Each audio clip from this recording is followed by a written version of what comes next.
Tirrell Thomas from Roseau River Anishinaabe First Nation, Manitoba, is a talented Indigenous hip-hop artist and speaker with a powerful story of hope and change. For the past 2 years, he has been traveling full-time across Canada with Live Different, sharing his life-changing message and music with thousands of youth in schools and Indigenous communities. Over that period, Tirrell has performed over 240 shows. Please welcome Tirrell Thomas.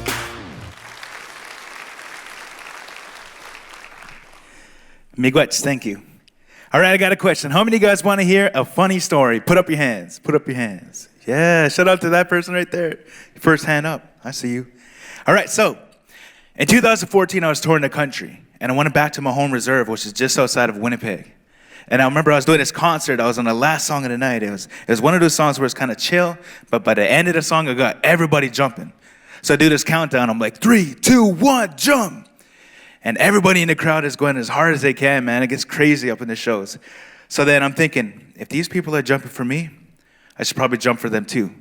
So here I am on stage, and I'm going as hard as I can, trying to reach the roof. But on a third or fourth jump, on my way down, my pants fell off. It was so embarrassing, man. I was like, what? I went to the side of the stage, put my belt back on, and I came back to the stage. You know, I finished the song. I did my best to stay positive. But I also believe that sometimes it's hard to stay positive. You see, growing up was hard for me. My dad wasn't in my life. He was an alcoholic. And my mom, she left me on my grandma's couch when I was 2 weeks old. And I must have been laying on this couch for about 2 or 3 hours before anybody found me. And when they did, they read this note. And it said that she couldn't take care of me and that she was leaving. You see, even in my own family, I felt like I never fit in, like I didn't belong. I remember I was 8 years old, and I was playing with my toys in my room, and my grandma knocks on the door. She opens it, and she's like, Tirrell, your dad's here. And I'm thinking, my dad is here? Wait, my dad is here. Yes, my dad is here. We'll be a family again, and we'll be happy. You know, I was so excited to meet him, and she takes me down the hallway to the back door. And she opens it. And there he is, my dad. You know, he didn't even say hi to me. He said, where's your mom? So I took him to where my mom was, and she was at this trailer, my auntie's trailer, playing cards. And we're walking up the steps to go inside, and he tells me to wait. So I'm waiting, and a couple minutes goes by. You start hearing this arguing. You know, it's getting louder and louder, and you knew that my dad was mad because of his footsteps. He came to the door, and he kicked it open. And he walked past me like I didn't exist. But this is my dad, and some part of me loved him, so I followed him. And he's on his road, and he notices me. And he said, Tirrell, you can't come where I'm going. You turn and walk. He said the same thing to me. But this time we got to the end of the road.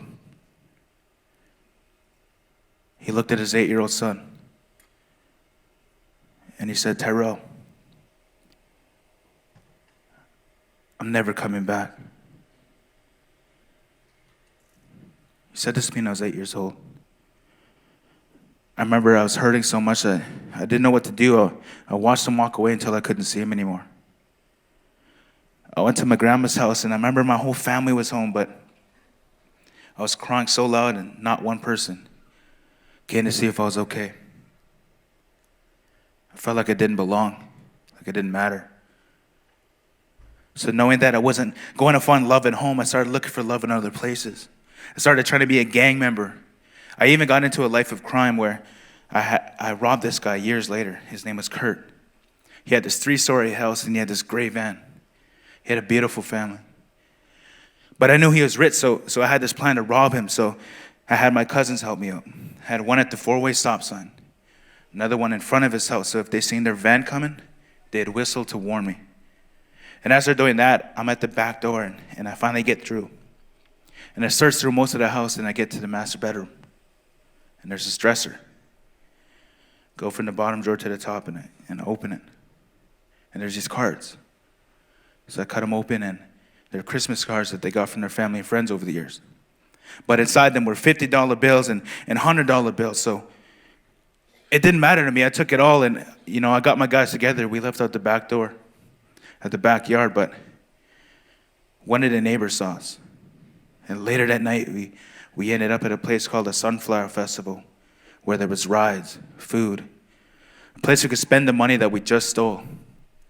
But 11 o'clock comes around and all these shops are closing. Me and my cousin are walking home, laughing and joking. We both look up at the same time. And down the sidewalk is Curt. And he's walking towards us. And he comes up to me. He's like, "Can I talk to you?" I said, "Yeah." And he asked me, "Do you know who broke into my house?" And I said, "No." He stopped and he took a deep breath, and he looked on the ground and looked back at me. He asked me again, "Do you know who broke into my house?" And I said, "No." But the second time I said no, I felt so hurt, and I felt sick because I lied to another man. He said, "If you hear anything by tomorrow at lunchtime, let me know. If not, I'm calling the cops and they'll find out who did it." He got up and he walked away. After this, I went to my grandma's house, and I remember I was thinking so much. But the number one thought that hurt me most was, tomorrow, I'm going to jail. Tomorrow, I'm going to jail. Who's going to be there for my brother and sister that I had to help raise because my parents weren't there? I didn't sleep at all. I was thinking so much, but I finally worked up enough courage and to be brave.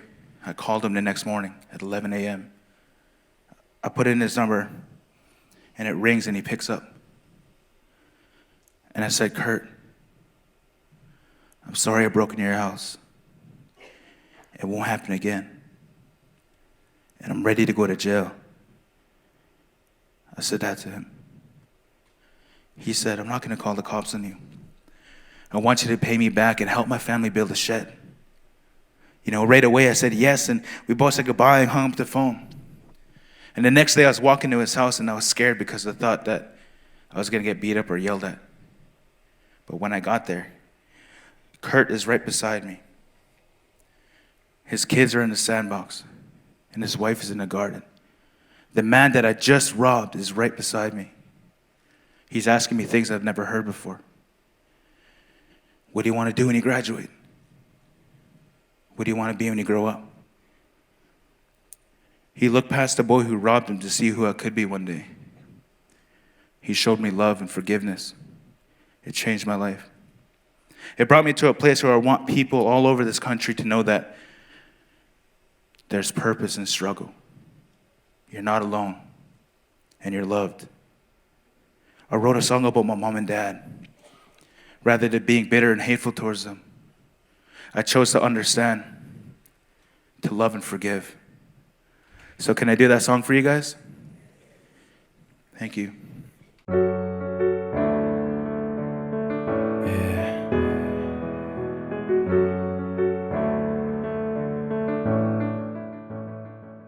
Here I am again, another hopeless sleepless night, thinking will it actually be alright? Cause I might be bringing up the past, it's only cause I hit the wall, crash. Completely faking to be fine until I thought of the aftermath. Dear Dad, did you mean it when you said that you loved me?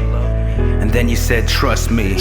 How was supposed to trust someone when they thought it was dust? You drank your life away and said you could've took care of us. I had to lie to my brother and sister every time they asked for you, Dad. Do you think I appreciate telling them that you didn't have a plan to come see us? You didn't make an effort. You're probably the best pretender. They made me mad when you walked away and told me you were never coming back. I had a heart attack, fighting for most of my life to get your attention. How am I supposed to be a man when I was never taught a lesson? And I keep asking what I do to make you see me like this. An undeserving seeker of your love and attention. But I'm seeing past the pain, soaking in the truth, resting in a deeper love, and I forgive you. It's easy to leave and even harder on the person person you left. It's like I can't breathe, the past took my breath. Mom, I don't know what you were thinking when you left a note on my stomach so sudden. You weren't cold-blooded. I was only 2 weeks old when you left me on the couch, just a baby alone with no one else in the house. When grandma told me the story, I was hurt beyond belief. I always asked myself this question, should I leave? I guess I wasn't meant to live. Never even had a voice, never had nothing to give. I didn't have a choice, but years fly by. I grew up, Mom. You doubted me from birth, but the survivor proved you wrong. Tears falling rapidly, flowing like rapids, writing in my notebooks, and I seriously can't stand this. Mom, you could have shown love and hope. I don't even know you to this day, and sad to say I don't. And I keep asking what I do to make you see me like this. An undeserving seeker of your love and attention. But I'm seeing past the pain, soaking in the truth, resting in a deeper love, and I forgive. As I write this, I'm flipping the pages and moving on, starting on a new page. Inspired through songs, this is dedicated to the hurt, broken and more. Just remember that you're stronger than before the war. The battle through life isn't always easy to survive, but the victory achieved are the reasons we're still alive. I look in the mirror, I see you, Mom and Dad, I'm not a kid no more. Finally alone I can stand. I'm a perfect example of dust rising from the dirt, with roots spreading all across the globe, helping heal her. With that being said, I got morals to follow while I live. I'm called to make a difference, including to forgive. So, Mom and Dad, I'm glad we met when I was older. You smile every time because you see me getting bolder. I forgive you both, love has been restored. I love you to the fullest, I love you forevermore. And I keep asking what I do to make you see me like this. An undeserving seeker of your love and attention. But I'm seeing past the pain, soaking in the truth, resting in a deeper love, and I forgive you. And I forgive you. Through all the pain and hurt I've went through over the years, I still love you, and I always will.